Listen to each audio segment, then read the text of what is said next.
Hi guys, I'm back with chapter 10 of Escape from Mr. Lemoncello's Library. Now this is what I call a party, said Kyle's mother as she helped herself to a bacon-wrapped shrimp from a tray being carried by a waiter in a tuxedo. Kyle and his parents were in the crowded ballroom of the Parker House Hotel for the Lemoncello Library's gala grand opening reception.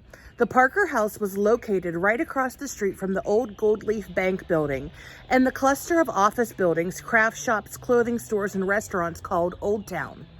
I'm going to see if I can find Akemi, Kyle said to his mom and dad. Give her our congratulations, said his mom. We're proud of her too, added his dad. Kyle made his way through the glittering sea of dressed-up adults. Even though his parents had put on fancy clothes for the reception, Kyle was wearing something comfortable to go exploring in, as instructed by the lock-in guide he'd received on Wednesday. He'd packed a sleeping bag and a small suitcase with a change of clothes, toiletries, and yes, as requested, an extra pair of underpants.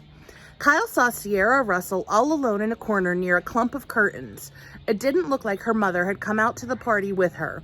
Sierra, of course, had her nose buried in a book. Kyle shook his head. The girl was about to spend the night in a building filled with books as she was skipping all the free food and pop so she could read. That was just nutty.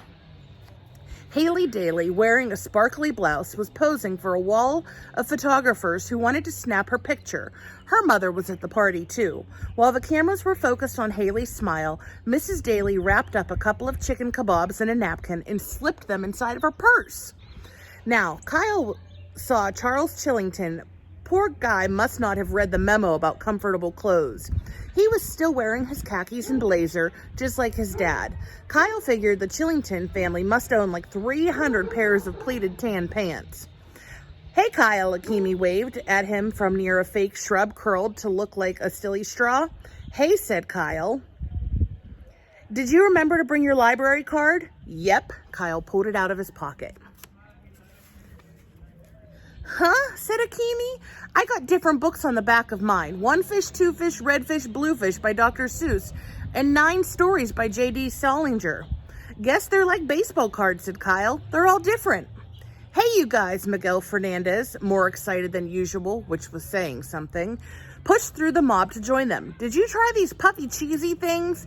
Nah, said Kyle. I'm sticking to food I recognize.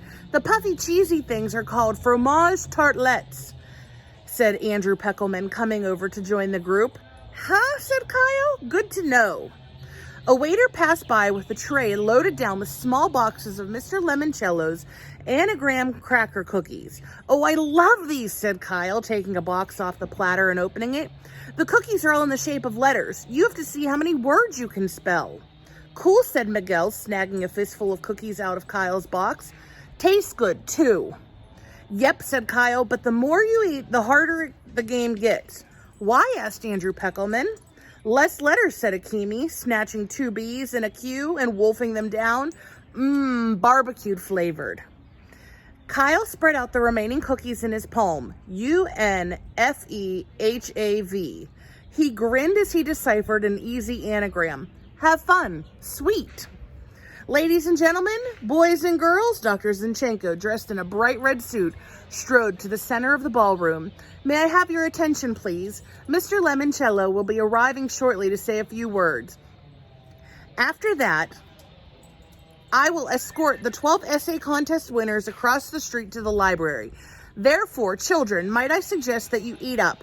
Food and drink are not permitted anywhere in the library except the Book Nook Cafe, conveniently located on the first floor. Augie, no thank you.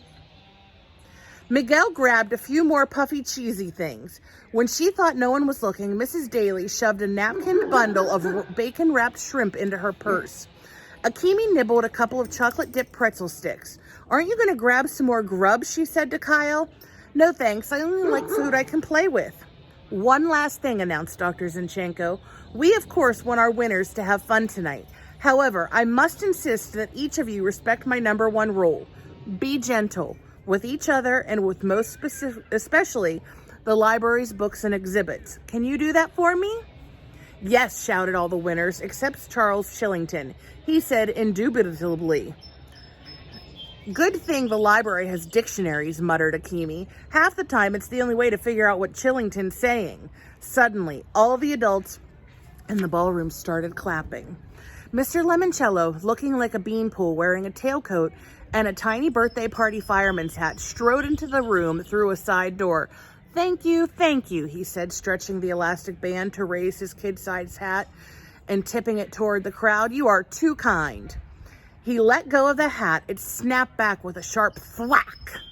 As Dr. Zinchenko informed you, I'd like to say a few brief words.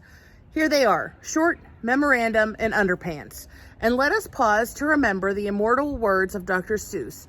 The more you read, the more things you'll know. The more that you learn, the more places you'll go. Children? Mr. Lemoncello flourished his arms towards the ballroom doors. It's time to go across the street. Your amazing, spectacular new public library awaits. All right, who else is excited to go into the library?